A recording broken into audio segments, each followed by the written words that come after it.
social media too. While, it's live streaming.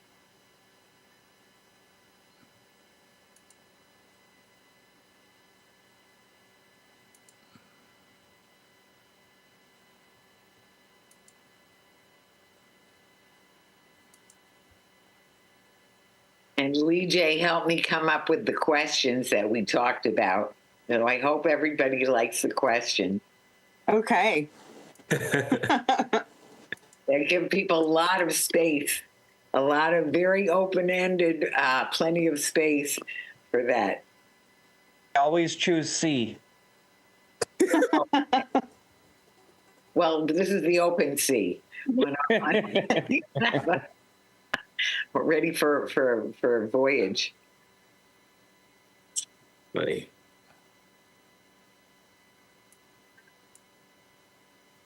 Oh, and one other thing I'll set my plug to. I thought it was like still 4:00 in the afternoon. I was soaking in my hot tub. Oh, And I You looked at were? the text. Yeah. nice. Ran in the house, got off my suit, and hopped into my clothes, and here I am. Oh, I Very should have done smart. that. I should have come over. Okay. Oh, and so now Leejay, Leighton or Leejay Jones to meet Diana Lynn Patton. That I don't, either you two, you may not have met or you haven't met formally. So, yeah, that's good for you to get a chance to meet each other. And also Holly Park. So you've seen that Holly before, probably at different events too. Yeah. Sometimes and we don't necessarily, get a chance to really meet them, but we're just all in there together. Yes. Yes. I had a conversation before because I believe you had invited me to like Hamburg Pride. And I think, I don't know it was a busy season as always. It always is. Mhm. So I don't think we got to fully get engaged, but we should definitely reconnect. For sure. I see you in passing here and there, All the time, yes. But we're busy, so it's like, Exactly. doing all good things all the time. Oh, yes. And how do you like the name for the show? Pride All Year Long. That's what it's all about. Always say is they get so fed up with, it's Black History Month, it's this month, it's that month, and then as if it's not important the rest of the time. Right. So I mean, Black History Month is the shortest month of them all. I know, although you've heard the history of why that happened. Uh-huh. Because originally it was picked because it was between Lincoln's birthday and I want to say, oh God, what's his name? No, Luther King, no, George Washington. no. The Northern Star. Oh, I don't know. It was a oh God, you'll look it up. It was he was what does the 4th of July mean to a slave? Mean to an enslaved person, right? You know who I'm talking about. Black man, Malcolm X? right? No, in the way before the Civil War, we're talking. Oh, Douglas. Yes. Frederick. Yeah, so it was between their birthdays, and then it was a day, then it was a week, and then it was February. So it still is true that it's the shortest month of the year. Yes. That's And way to test all us white people on our historical Black figures. That's I Really wasn't that. no, but I'll tell you, this is part of why I'm not going to be the executive director anymore. That kind of thing happens to me more and more often. When I just can't get there, Frederick Douglass, how could I not? But anyway, I knew all the rest of it. I didn't know I couldn't. So on my name, it's the next one to go. But anyway, so I think if everyone's ready to go, I did post it, and I think we're set. Okay. Yeah. And yeah. Do you want me to have a different background on, Vicky? No, that's fine. That's fine. I think we, whatever you want to put on is fine. I'm going to put the Manny up so it gets visual recognition. Sure. Well, that'd be great. Okay. I try not to waste an opportunity. Okay, so I'm gonna let this go. Okay, so if we're ready to go, I'll restart. Well, can you see the timer on the screen? Yes. Yeah, I can see the timer on the screen. I don't forget about the timer on the screen. So I'll just rein things back in, in the last bit so that, before we end, I'll close it off. But anyway, so yeah, if everyone's ready to go, I hope you have water, turned off your phones, anything else like that. Yeah, I'm gonna turn the other light on. So hold on. I feel like actually I'm gonna get. Yeah, go ahead. Comfortable. Everybody, we want people to be comfortable. This is why I'm also glad that we don't do 2 shows in a night the way I used to. Oh, wow. Well, why? Because if we were running late, then it would be an extreme stress generator. Because then there'd be people on the other side saying, aren't they ready? Aren't they going already? Yeah. Hurry up. Yeah. Anyway. There we go. Okay, so the basic things that we're looking at are, the values is the first thing, and then how has the journey been up till now? How are you experiencing the current political landscape, and where are you finding support, and how can people help and get more involved? Those are our basic things, and it'll be very organic. I'm sure it'll be very good with all of you on. So just tell me when. Do it in. Okay, so is everyone ready? Oh, and Yeah. I'll start with Leejay, then Diana, then you, Holly. So just Okay. the counterclockwise, like the Haudenosaunee. Okay, so we're ready to go. Okay, watch the timer. Here we go.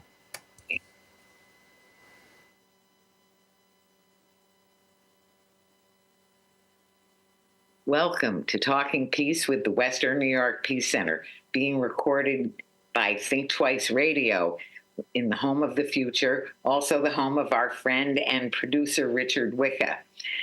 And thank you to our friends at WBNY 91.3 FM, Buffalo's original alternative radio station, coming out of Buff State University. We are grateful to our friends at WBNY and Buff State, which includes Greg Harvey and Brian Harrell, both of them helping us with production over there. And when I think of thankfulness, I do think of our Indigenous, Black, and people of color siblings, and all the things that they've gone through, all the suffering that people have experienced, and in spite of that, they still have such an impulse to gratitude, very strong impulse to gratitude, knowing, and it's shown up in so many ways of the ways people in these different cultures approach things. So for the Haudenosaunee, I want to say that we are, I think all of us are on, yes, Seneca or Nondawaka land, the nation, the Seneca Nation of the Western Door, part of the Haudenosaunee Confederacy. And they start, so of course that land was taken through violence and lies. And people are still being subjected to all kinds of, egregious abuse. I'll get off the track onto that. But we still, and yet they still start every gathering with gratitude, with the Ganonyo, thanking the people that made the gathering possible, thanking Mother Earth for giving us everything that we need for a good life here on this planet. thanking the living waters that give us very life itself and so much beauty and in so many ways through our whole creation, through our bodies as well as through the earth's body and the rivers and streams and oceans and aquifers, all of it. And of course, all the wonderful plants and animals, which if we were to really follow what the Haudenosaunee do, we might start mentioning them one by another. So many wonderful plants and animals and different phenomena in this earth.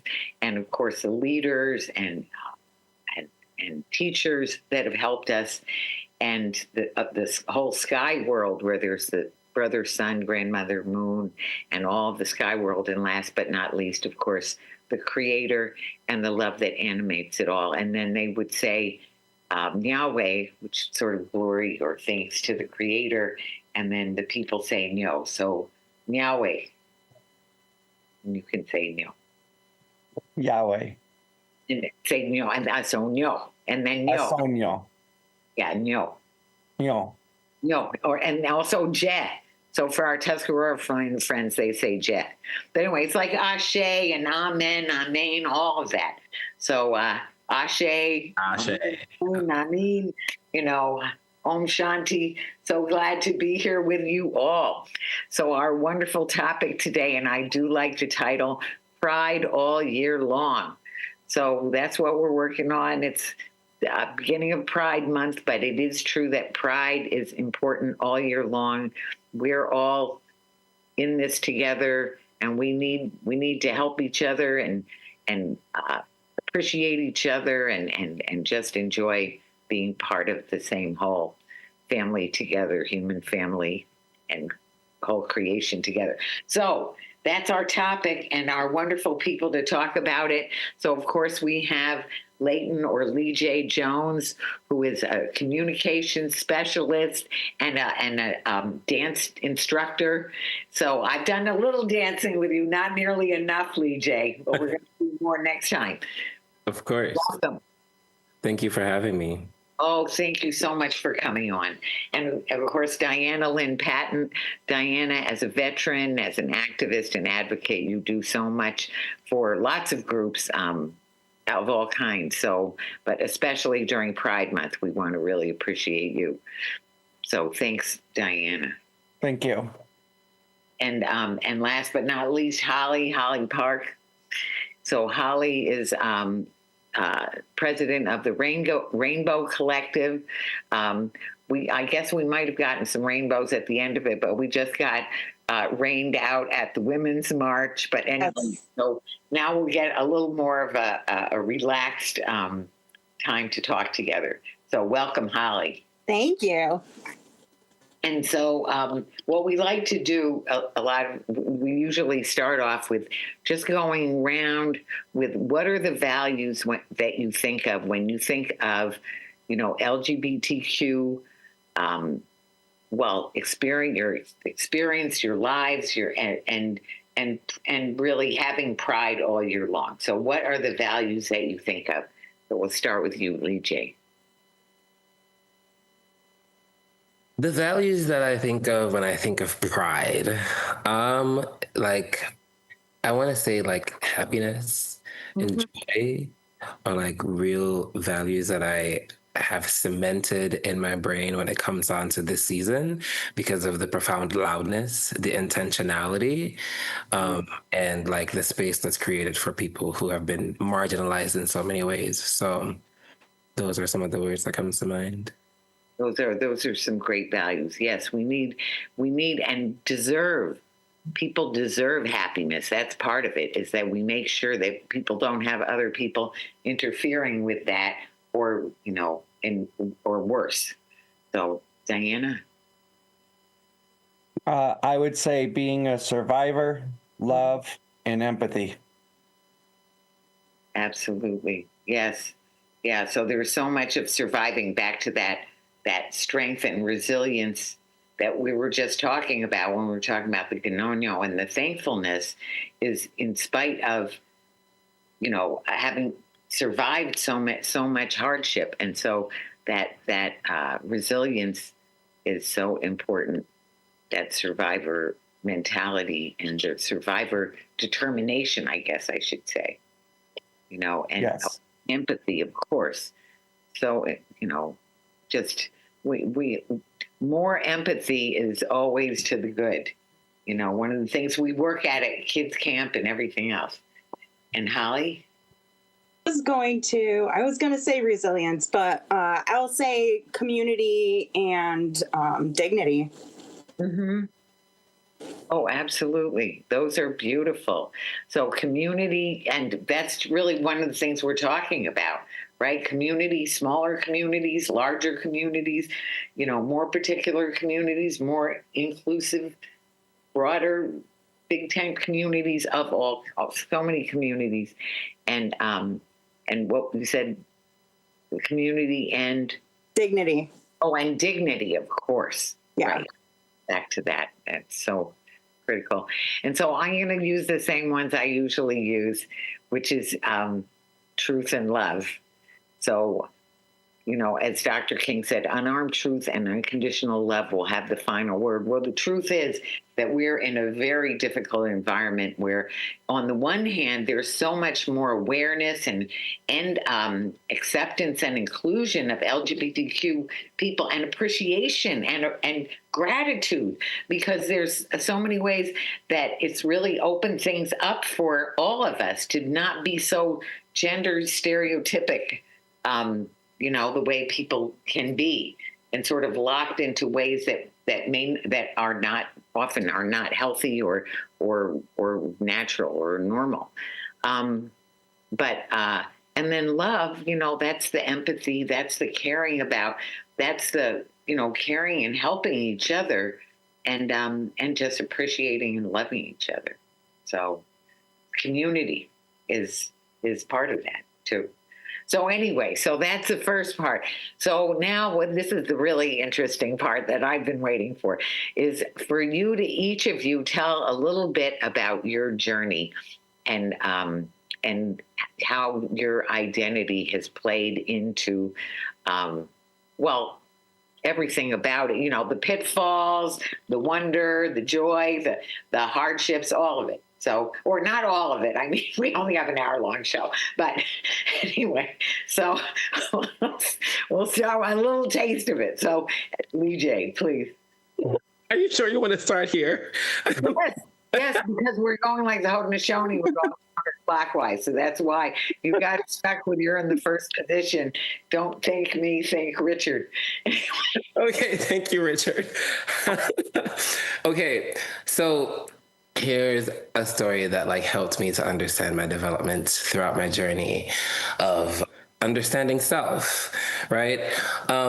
I grew up in Jamaica. Jamaica is a homophobic society that does not accept LGBTQ as a whole.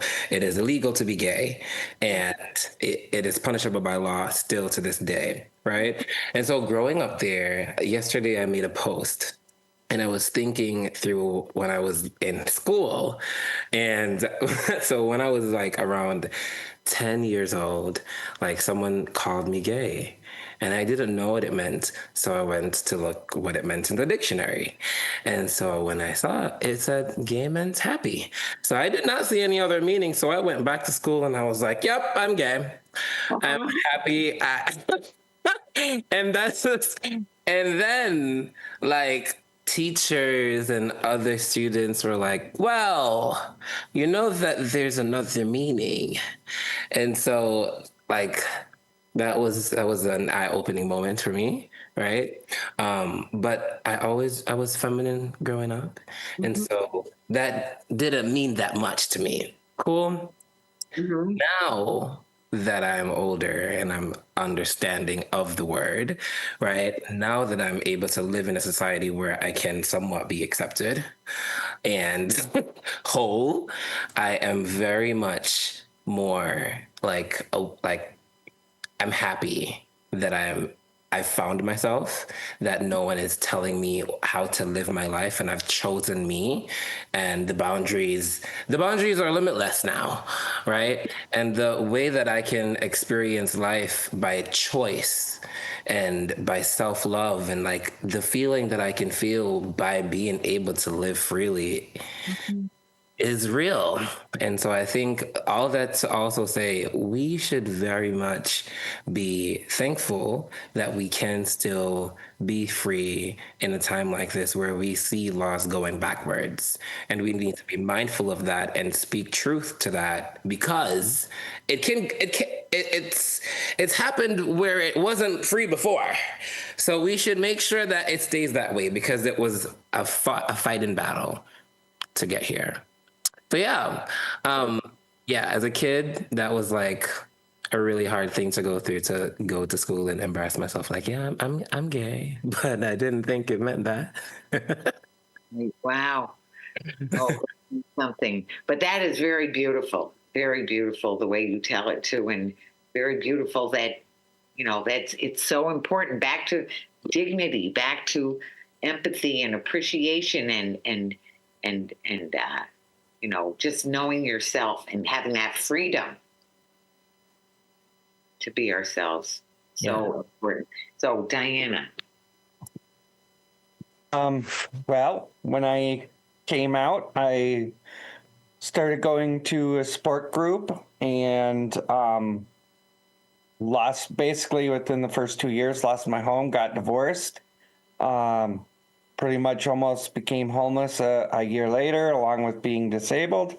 And I didn't have much help personally. So being a veteran, and thanks to the late, great Patty Jones and Ari Moore and Kitty Lambert, the activists I know, and I can't forget Frank. The other day I forgot Frank when I got my award at Embrace, Frank Goldberg.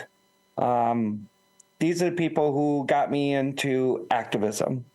And I took what I knew as a veteran and said, I can't let anyone else go through what I just went through these past 2 years. So I got heavily into learning how to be a good activist and an advocate. And now I'm helping on as much as I can on the national scale. And as you see behind me, the new group, I'm helping with manufactured housing in the state of New York. Right. There's so much there. You're involved in so many things. I mean, Yes. it's everything from stop the book banning, to veterans issues, to, of course, LGBTQ issues that we were just talking about, trans rights, of Yes. course, and all kinds of intersecting things between those too. So anyway, we can go around on that again too. But anyway, thank you for that piece of it. And Holly, what would you say? I guess, I'm here to kind of talk about my journey with my son. Right. So he came out when he was a teenager, as trans, and he, we live in the suburbs, and he had a very difficult time in school. He had a difficult time in the community, and, people would really chase him and call him all these slurs and all sorts of things. He was not leaving the house at one point. I couldn't even get him into the school. And then that's like, oh, you're such a bad parent, like you can't, how come you can't get your kid, but it's the things that are happening in the hallways and things like that. I think the teachers at the school are good, but you can't control what's happening, at all places at all times. So we were really thankful because we were able to go to Gliss downtown and get some support for him and also for me as a parent. So then I didn't have to put, some of my questions and some of my concerns onto my kid. They were there for me as a parent, and other parents were there supporting each other. And also, that's where I also met Patty Jones, and she walked me through, what she had experienced. And it was really so valuable to have people like that supporting me and supporting Elliot. And he finally did start meeting new friends and friends that were supportive. And today he's thriving. He's 22.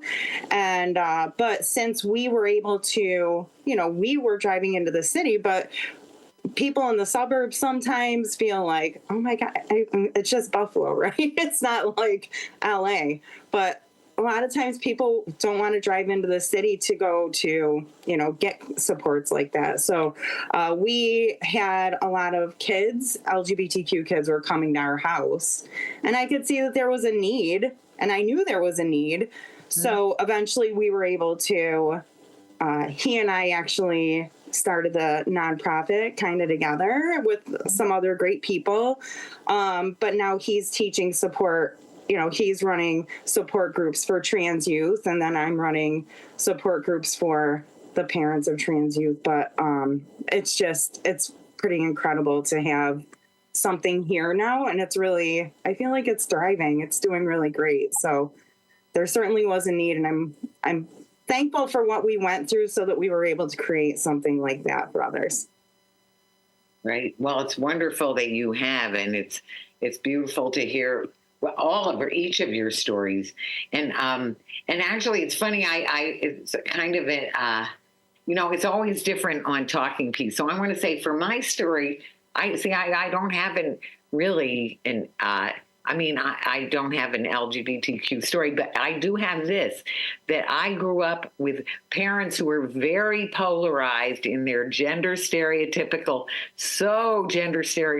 except for, there's little other ways of understanding bits of it. But I grew up with very polarized gender stereotypical parents. And so I grew up that way. And it's only over the years. And that's why I say with the big appreciation of just our fullness, so for men and women, or for, everything in between, or any kind of combination, that we can be any kind of combination, and that, the judging and the expectations don't have to be, so it frees everybody up to more be who you are, and also to have healthier habits, so that, like, my dad, I anyway, I can say that he, certainly I saw him cry, but he was very anti-crying and very anti, I think my brother wouldn't mind saying that he trained it right out of my brother, trained it right out of him, which is a shame, because that's a whole expression of human feeling that isn't a relief. Actually, it's a huge stress reducer, right? We know that. So there's ways, those unhealthy ways and patterns, we don't have to have them. We're breaking through of them. So, and I've had some of my own experience a little bit to say too, so that we're just not unidimensional, that we need to know that and feel that and appreciate that in each other. That's what's so wonderful. So now what I love is to, first of all, hear more of your stories in this way, a little bit more about sort of how you find yourself in this current situation with the political landscape that we have, that, Leighton, you were starting to get into some of that too. So to talk about that a little bit, and also just over the lifespan, how it's been with the marginalization, and also your own ways of dealing with that, so that can be historic and current. Okay. All right. So this is heavy. Okay. Yeah. So since I already made clear that I am Jamaican, or I'm an immigrant, right? Mm-hmm. Now that I've transitioned into the US, initially when I was in Jamaica, I was just Black, right? Mm-hmm. And I wasn't even aware of that. Mm-hmm. Truly. I was just Jamaican. I was just human. Right. When I came to the US, I became Black, one, and then I became an immigrant, two. I'm also gay. So like 3 boxes that I'm in, and always like, those are always political talking points, a part of those type of conversations. Legislations, laws are surrounding those humans specifically, right? And so because of that, I went into like politics. That's why I'm in communications, right? That's why I wanted to run social media for organizations to ensure that our voices are heard, because we often are not in positions of leadership, and people when you identify with a group, it's easier for you to speak for and with that group as well as others. As long as you're marginalized, it's easier for you to speak for a marginalized group because it's an experience. When you don't have that lack, when it's a lack of experience, it's hard for people to empathize with that group unless you have direct influence, like your family member or someone of that nature was or is this type of individual, right? And so all of that to say, maybe a year and a half ago, when I was the communications coordinator for our City Action Buffalo, one of the things that we really fought hard for was Prop 1, and it was a amendments to codify LGBTQ rights enshrine LGBTQ rights into the law of New York State specifically, right? And it was a Western New York bill. And we saw so many politicians not sponsor this bill. In real time, we are seeing politicians not support LGBTQ people, and we need to be very mindful of that and the precedent it sends. And so, thankfully, a year and a half ago, our City Action Buffalo and other groups did the work of codifying this into New York State law. Thank you. And so New York State became a safe haven and has been a safe haven for trans people specifically in this moment when they are specifically being targeted in a very vicious way. So all of that to say, you as an LGBTQ person is important. You are seen, you are loved, and Pride is now. It's here, and it started as a riot. Okay? So we have to ensure that our politicians understand that it's not just important to show up when it's Pride or when it's a flag raising. It's super important to be consistent throughout the year, to fund organizations like the Rainbow Collective, to ensure that we are being talked about in these laws, because without protecting us, you're killing us. Right. Oh, wow. And that and there. Thank you, Leejay. Diana. Can you re-ask the question one more time? That was very good from LJ. Oh, that was so powerful, very powerful, totally powerful. So the question was sort of a bit of a hybrid. So the original question is, what about the how are you experiencing the current political landscape? And then also you can bring in some of your past experiences, even though it's about the current political, because it's all in a continuum. So that's really the question. Well, I've gotten to DC twice in the past year, for both the 2 out of the 3 veterans protests against this administration. Right. I belong to a lot of the groups, and I do peaceful protest training for a lot of these national groups. I make sure I try to stay in touch as much as possible, but as a disabled person, it's getting harder and harder for me to get to these things. Right. I'm finding I got to find another way to keep a voice out there, and maybe possibly teach others how I do things so that they can be as effective as people say that I am. One of the ways I'm staying active for myself is creating music. I became a published songwriter. I'm the writer for Ghosts of American Intellects, an AI band, No Kings protests. I've been using my music all over for the No Kings protests. And historically, I look at how the civil rights movement became successful as it was, such as the countertop protests. Whenever I teach peaceful protesting, I say, watch and study that history. If you think violence is one of there's a time and place for riots. But if you want to see the strongest movement of peace, watch how they trained, learn the history of the countertop protests. The people that did this, they practiced getting spit on and yelled at and screamed at and everything. And it was worse than they practiced, and yet they held the line. They said it's not going further than us anymore. Look at the crossing of the bridge in Alabama. Right. Look at the thing that started turning the tide, not and getting allies on your side. Riots tend to scare people away. Violence tends to scare people away.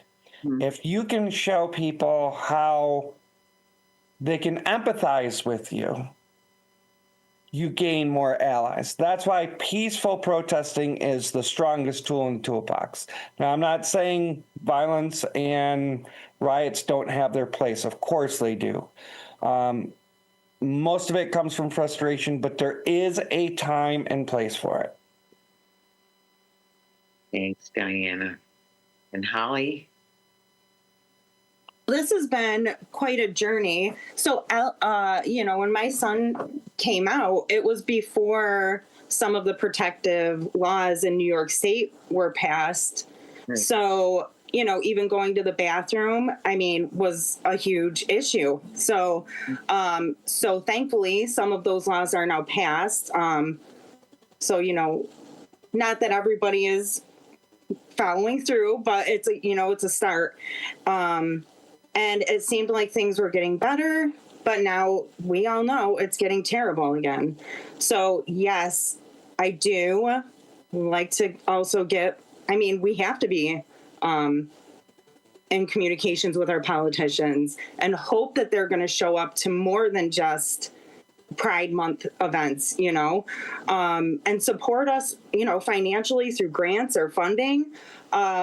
We need to have nonprofits, but also I feel like right now the grassroots organizations are just as important as the nonprofits. We need the grassroots organizations to be thriving because they're able to do things that the nonprofits aren't able to do, because we're in jeopardy of losing our nonprofit status.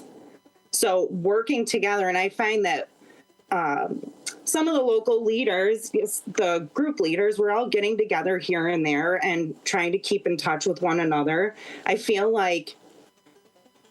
good about us putting some of our differences aside and just coming together and trying to work with one another. And so that's been a really beautiful thing. But we, unfortunately, it's because bad things are happening. We're worried about not being able to get hormone therapy. And this is a safe state, Right. I call it safe-ish. We're a safe-ish state. Right. I don't know. I feel like just being involved in some of the community events, doing those rallies and marches and the conferences that we've been doing with Buffalo United. But also here locally, I like to do community outreach. And it seems like there's so many things that are happening federally with the government that it's really hard to keep track of and process. So it's nice to break things down by subject area with different groups. I like our little conferences that we have with Buffalo United, how we have it broken down by subject, because there's so many different groups being affected right now. So I don't really know if that answered the question, but... No, it did. It did. Because it was really heavy on the current political landscape, as well as, just sort of a little bit of how we've gotten there. And, I have this very bad habit of not introducing myself.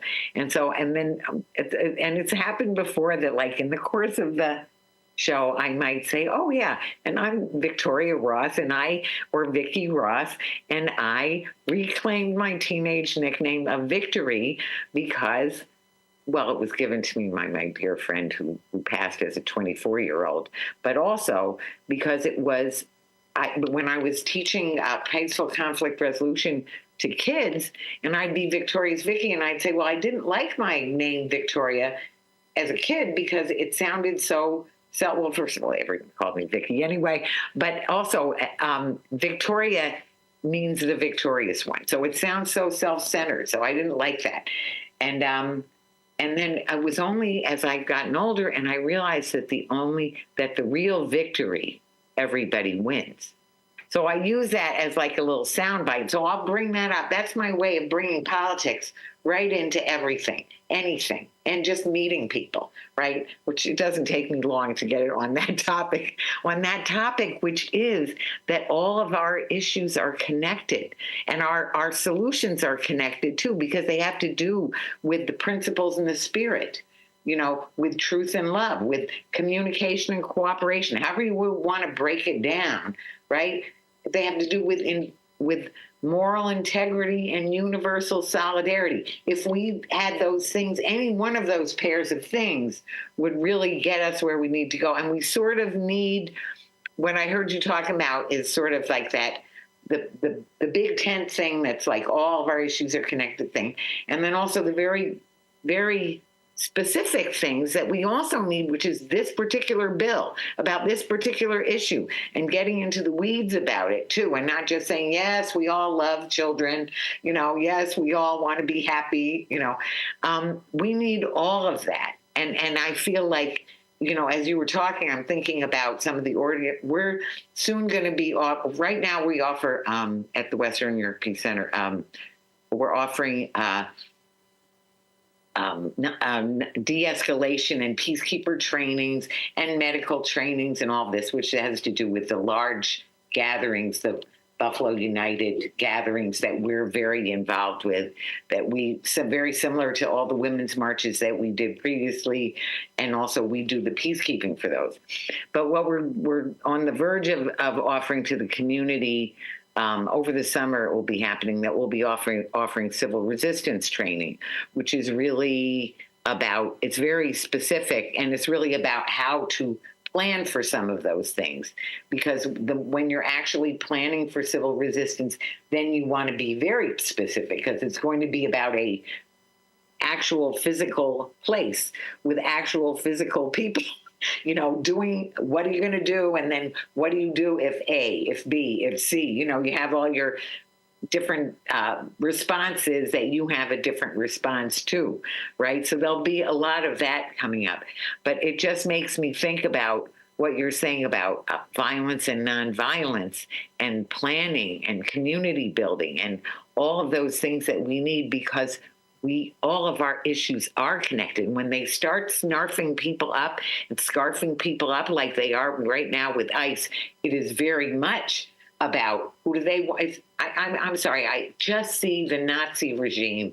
I just see it so completely, or any other totalitarian, authoritarian, fascist regime, where who gets picked up? BIPOC people, Black, brown, or indigenous people of color, LGBTQ people, primary, huge, and trans especially they go after. And, and then, poorer people, people with less resources, people who are more marginalized for whatever combination of reasons, all the things that we just talked about, immigration, color, religion, so many things. And activists, the people who are trying to do something about it, or using that voice, using your voice. So when they start coming for people, they come for any or all of us. That is, we're all in danger, and we are. So let us go around about where we find our support, right? That was our next thing. Where are we finding support? Oh, and I did not think that's where you were going with that. Neither. Well, that's what we need. We need to find our support, because we've got to support each other to deal with all of this, right? Especially now that we're almost all on burnout. Yes. Right. So how are we going to do that? How are we doing that? some of the ideas of how we can do that. Go ahead.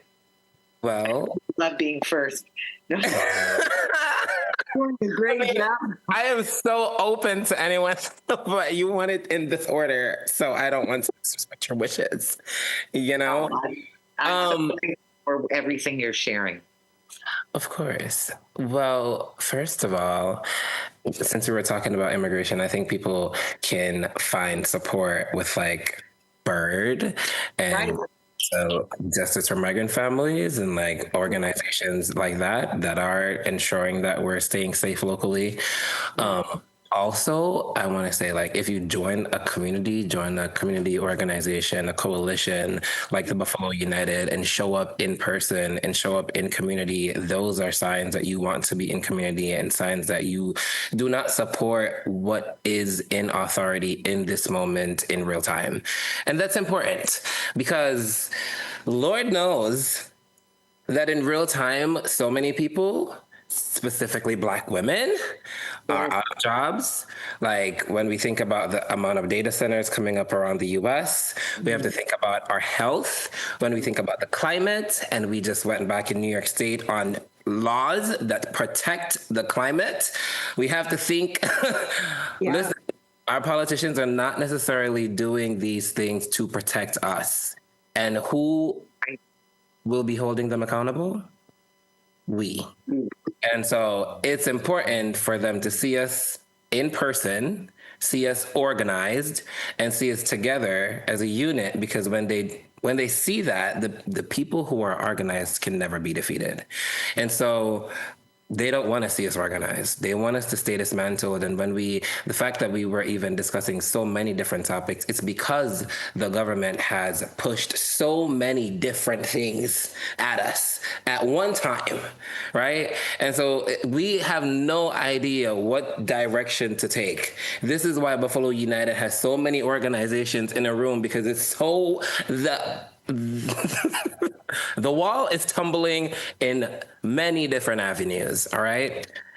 In short, I would say you should find community, okay? I think community is important. I do a dance class. It's called Leejay's Dance Hall Class, and that's a community that I cultivated after I left our City Action Buffalo, because I believe that regardless of where I go or regardless of what I do, I want to create a space that is intentional and that builds that freedom and that builds trust in community, right? This is a space where you're coming for health.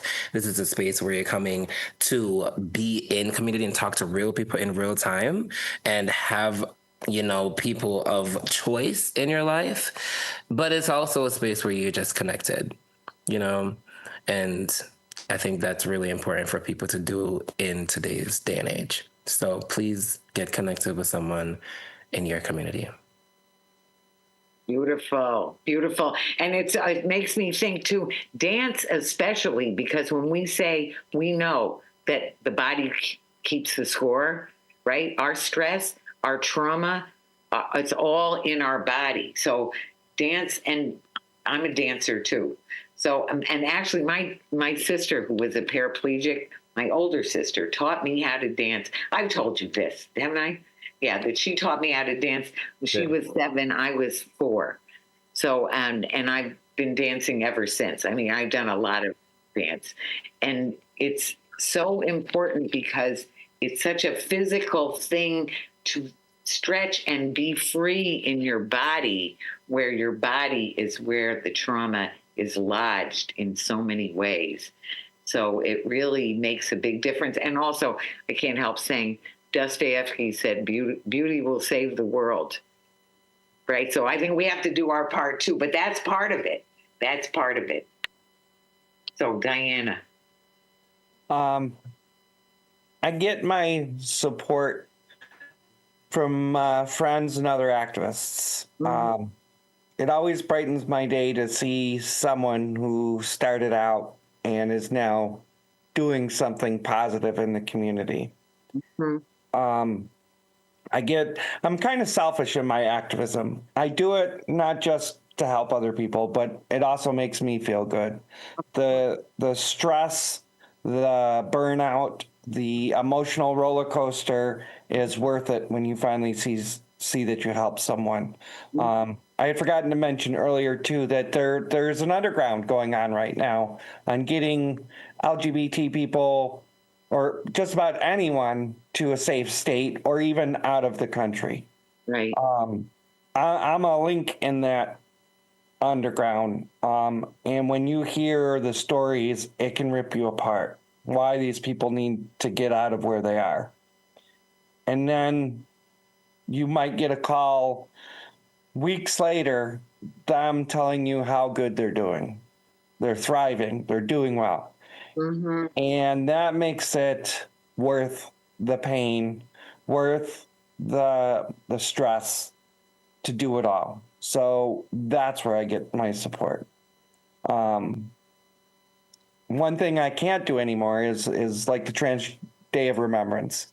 I can't read another name. I can't do it. It's now triggering my PTSD to do that. So having support locally, like me and Holly, we live in the same town, so we're talking all the time. Good. Being able to talk to some of these politicians, like we were talking about, like right now I'm helping Adam Bojack run. He's got my full support behind him. He's for tenants. He does the most important thing a politician can do, which is listen. Not give a speech, listen. Right. And that's what we need. We need people to hear the voices of those who can't speak up. Great. So true. Beautiful. And, I need to say, actually, when you mentioned Ari Moore, I actually asked Ari to be on this show, but she couldn't make it. But Ari, and I think of Carol Spesser, who, Yes.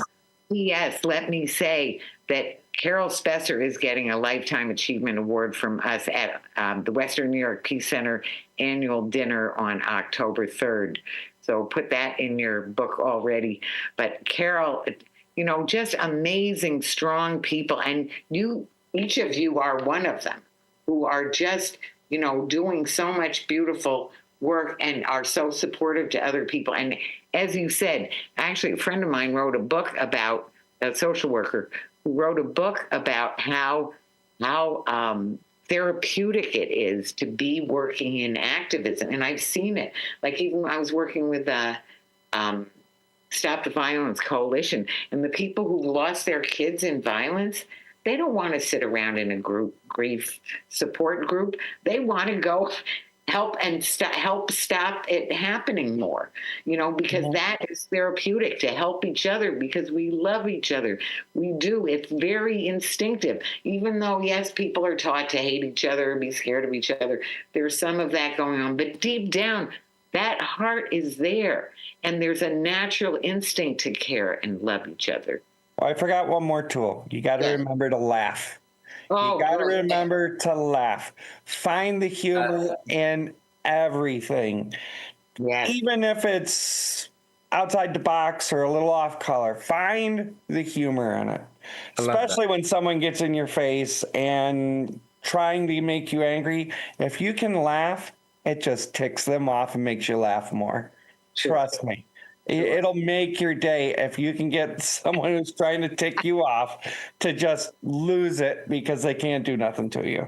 Right. No, that's beautiful. Yeah. So humor is absolutely very, very key. Holly, what are some of the ways you find support? Well, my family and friends, and I kind of have been on a really fast journey to I don't know, I feel like I do find a lot of comfort with other community organizers. It is like so unique, and people really don't understand that role unless you're doing it right. And yeah, I don't know, like just through this specifically, when Elliot came out, he and I have just such a very close relationship, and we went through the journey together. He was very patient with me. And it's been very nice. We have such a close relationship because we know we're able to help other people. It's just really, it's supportive to support other people. You know, I feel so good about that. So, so just being able to, I know I have a safe space. We have like kids who come in and they play rock band, you know, they learn instruments, and then I'll have like a little performance for them. But seeing these kids come in and being able to, and some of them are homeschooled, and neurodivergent, and all these kids can come together and just, and connect. And it's just so, that's very magical to me, you know, through art and music. And then I loved, if I ever have time, which you guys understand this, I like to just go to a concert. I just love music so much. I don't really get enough time to just go out and see bands, but I really loved when I'm able to do things like that, you know? Absolutely. Absolutely. Music is so key, and it reaches people so vitally. And back to dance, which you can dance without music, but music is one of the primary motivators for motion, for movement. The other thing I'd say is there's music, there's listening to music, and then there's playing music, which is easier than people let on to be. It's over mysticized, you know, in my opinion, as somebody, I play by ear. So I want to say, there's a way, it's not that hard. And people, I love communal music. We need more communal music because a healthy community, back to we're talking community, a healthy community makes music together, whether they're dancing, singing, clapping, playing an instrument, playing percussion or rhythm of some kind, you know, drumming or not. I'm not really a drummer, but I play strings or keyboard or percussion but mostly strings and keyboard, but, you know, an alternate melody kind of thing. But you can harmonize, or you can sing the same thing as everybody, whatever it is. But that communal music really moves people, you know. And the other thing I'm thinking of is just back to what we said about being together. I know that the Gender Justice Task Force of the Western New York Peace Center has been working very hard on a float that is magnificent, that will be part of the Pride Parade on Sunday, which some of you hearing this on Monday, hopefully you will have been there, so you'll say, yes, I know, I saw it, you know, just what you need. And of course, all the politicians come out, and that's what we know, you know, and that there's a lot of posturing, and there's photo ops and things like that. But there's also people who are sincerely engaged, who are enjoying being together, who are full of pride and full of joy and full of sharing I want all the colors of the rainbow. I do. You know. Wow. Okay. We need them all, you know. So, I mean, it's so important. So anyway, so if people want to join that, I know, you know, OCAB has a contingent, right? Marching the parade. I have no idea. Remember? I don't know for sure. I thought they did. They usually have, and sometimes they've used it as a great opportunity to press some of these politicians on some things. Like, for example, our ICE campaign that is going on. We're very keen on that. The Western New York Peace Center is definitely part of that. And, you know, as you say, you know, there's so much that we are doing that's anti-ICE and pro keeping our communities safe. So some of that is about large gatherings and, you know, whether it's general strike or things like that, that mass mobilization that we need, and that large, you know, putting all of our issues together about what we need in a systematic way of doing things differently, for one. But the other thing is all the deep canvassing that we need, that is part of BIRD and BURN and everything else. It's about keeping our community safe, doing mutual aid and things to help each other to get what we need. So for a last go round, if we can just go around a little bit more directly, I know we've talked about it a little bit, but how people can help and get more involved. So what do you suggest, people? So this is sort of like winding down. So each of you just briefly, Leejay. Where do I suggest for people to go? Or yeah, how can people help and or get more involved? Okay, okay. Or where do they go, or who do they join, or what do they? Yeah, you're right. I can give a quick list. Okay. So there's a bunch of groups that are doing local organizing. It's like Our City Buffalo, Our City Action Buffalo, this Justice for Migrant Families, Clean Air Coalition. It's Open Buffalo. It's Push Buffalo. It's Western New York Peace. It's Western New York Kush. It's so many organizations that are out here doing the work. And so it's easy for you to get in contact with one of them. It's easy for you to sign a petition. It's easy for you to look on your city's website and see what they are doing in local politics, because specifically local politics is what directly impacts you. You can go to your mayor's office, you can go to City Hall, and you can see your council members. Those are the people that are in charge of you locally and that you can get in contact with. And so they should be the people that you can get in contact with, and you should get in contact with them, because a lot of you don't know your council members. And if you don't know your council members, I don't expect you to want to know the president, okay? Because oftentimes we tend to focus on the large scale politics. And I really need us to focus on our city. That's why your streets are not fixed. Think globally, act locally. Thank you. Exactly. You check. Thank you. Diana. Find what interests you. Mm-hmm. Find out what your strengths are. If you don't know what your strengths are, find a group. Western New York Peace Center, women's group, or Common Defense, Vote Vets. Maybe it's an online group or a chat, or someone you follow on YouTube. Listen to them and find the group that's local to you, or get into their chat and start learning. Okay.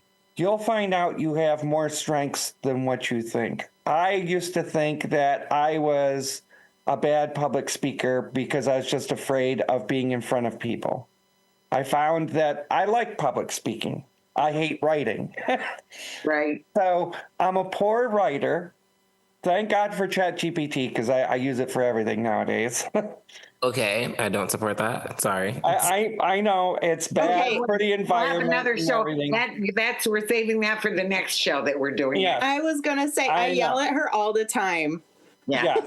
I would But too. I will too. But we won't come down on you now. But yeah, No, I come down on myself for it myself, but That's okay. Don't worry. I'm a bad writer. So you got to know your strengths and your weaknesses. A lot of the times I would write something and pass it off to someone, ask them to fix it up. So there's other ways. But you do speak beautifully. So I Yes. thank you for that. And you have plenty of strengths. And I can say just how much you've helped everyone, and certainly helped the Western New York Peace Center from the very first Women's March, and just for. Well, that's the second part of the batter. If you want to think of this as making a cake. First is find your interests and find your strengths and weaknesses. Next is show up. Right. That's it. Just show up. Thank you so It much. doesn't show up to everything you can. It's the one thing affecting me right now because of my disabilities getting worse, is that I can't show up for everything. So I find other ways. And that's the last part. Always think outside the box. If you can't do something, think outside the box and see if you have a different way of doing something that you can still participate and help. Thank you. That's beautiful. Thanks. And Holly. I was kind of going to say that too, is find something that you like. There's a community group for it. But I would say support one another. Right. and watch the legislation, because there is a lot of things that are coming down, especially to do with like trans, gender affirming care, or, conversion therapy was a threat, Right. so things like that. Just keep an eye out. You can search these things and then, stay in communication with your local representatives. Yeah, so true. So there are so many ways that we can help each other, that we need to help each other. This is a very critical time, but I keep saying crisis equal to opportunity. So as bad as it's getting, it's also things are breaking up and getting so outrageous that I think that we can end up possibly in a better place, after all of this, because anyway, that's the responsibility of the activist. We have to be, we have to have hope. We have to have hope, or nobody would do anything. But anyway, I'm going to say, listening to each of you makes me so hopeful, makes me so grateful. You each of you are helping so many people in so many ways, and we just can't thank you enough. Thank you for coming on the show. Thank you for what you do every day. Thank you for being who you are. Yes, absolutely. So grateful. So thank you so Jillian. Oh, and so so first of all, this is Talking Peace, and we've been talking peace in truth and love.